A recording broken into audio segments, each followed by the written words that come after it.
Hello guys, আসসালামু আলাইকুম। কি অবস্থা সবার? আবার আরেকটা নতুন রেসিপি নিয়ে চলে আসছি আপনাদের জন্য। এই তো এটা হচ্ছে মুরগির চামড়া গিলা দিয়ে হচ্ছে মরিচ কুলার রেসিপি। এটা অনেকে পছন্দ করে, বিশেষ করে মুরগির চামড়া গিলা অনেকে পছন্দ করে। আমি পছন্দ করি না, বাট আমার হাজব্যান্ড পছন্দ করে, তার জন্য এই রেসিপিটা করা। তো আপনাদের যদি ভালো লেগে থাকে তাইলে রেসিপিটা একটু দেখে নিতে পারেন।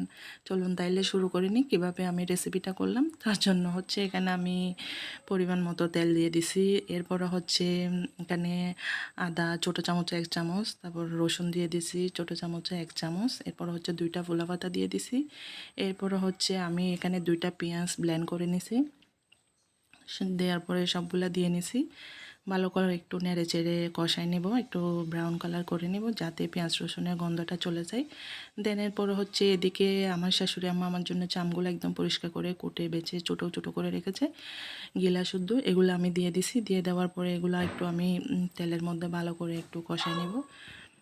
দেন এরপরে হচ্ছে আমি চায়ের চামচে এখানে আধা চামচ হলুদ দিয়ে দিছি, আধা চামচ হচ্ছে মরিচ দিয়ে দিব। দেন এরপরে হচ্ছে সামান্য একটু পরিমাণ মতো করে লবণ দিয়ে দিব। লবণ দিয়ে দেওয়ার পরে হচ্ছে আমি ভালো করে নেড়ে চেড়ে সামান্য একটু পানি দিয়ে দিব। পানি দিয়ে বেশ কিছুক্ষণ একটু কষিয়ে নেব যাতে করে মরিচ লবণের গন্ধটা চলে যায়, সেজন্য। এরপরে হচ্ছে আমি ছোটো চামচে এখানে 1 চামচ হচ্ছে জিরা দিয়ে দিব। তারপর ছোটো চামচে 2 চামচ হচ্ছে মশলা দিয়ে দিব। দিয়ে দেওয়ার পরে আবার ভালো করে নেড়ে চেড়ে আর একটু কষাই নেব। এরপরে হচ্ছে অল্প একটু আমি গরম মশলা দিয়ে দিব। এটা হচ্ছে জাস্ট ফ্লেভারের জন্য, আপনারা চাইলে না দিতেও পারবেন, কোনো সমস্যা নাই। এরপরে হচ্ছে আমি ভাত হচ্ছে ব্লেন্ড করে রাখছিলাম, প্রায় 1 বাটি মতো ভাত আমি ব্লেন্ডারে ব্লেন্ড করছি।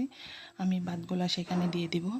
দিয়ে দেওয়ার পরে আমি একটু ডেকে দিব। ডেকে দেওয়ার পরে হচ্ছে আমি অনবরত কিছুক্ষণ পরপর নাড়তে থাকবো। এটা হচ্ছে কিছুক্ষণ পরপর নাড়তে হবে যাতে করে নিচে লেগে না যায়, কারণ হচ্ছে ভাতগুলো হচ্ছে নিচে লেগে যাবে, সেজন্য হচ্ছে অল্প কিছুক্ষণ পরপর নাড়তে হবে। এভাবে হচ্ছে সামান্য পানি দিয়ে দিয়ে প্রায় 5 থেকে 10 মিনিট নাড়তে হবে।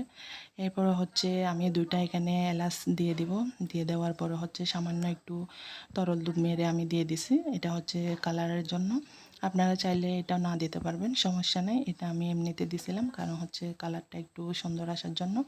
তো এই আর কি। দেন এরপরে হচ্ছে আমার রেসিপি যদি ভালো লেগে থাকে আপনারা আমার চ্যানেলটা সাবস্ক্রাইব করবেন, আমার পাশে থাকবেন। ইনশাল্লাহ সামনে আমি নতুন রেসিপি নিয়ে আবার হাজির হয়ে যাব। দেন এরপরে হচ্ছে সর্বশেষ এখন হয়ে গেছে প্রায়। এরপরে আমি ধনিয়া পাতা দিয়ে দিছি, অল্প ধনিয়া পাতা দিয়ে পরিবেশন করব। তো রেসিপি কেমন লাগলো বিশেষ করে কমেন্টস বক্সে জানাবেন আমাকে। আপনাদের মানে কমেন্টস আমাকে অনুপ্রেরণা দেবে আরও নতুন ভিডিও করার জন্য। তো সবাই ভালো থাকবেন, সুস্থ থাকবেন। আসসালামু আলাইকুম।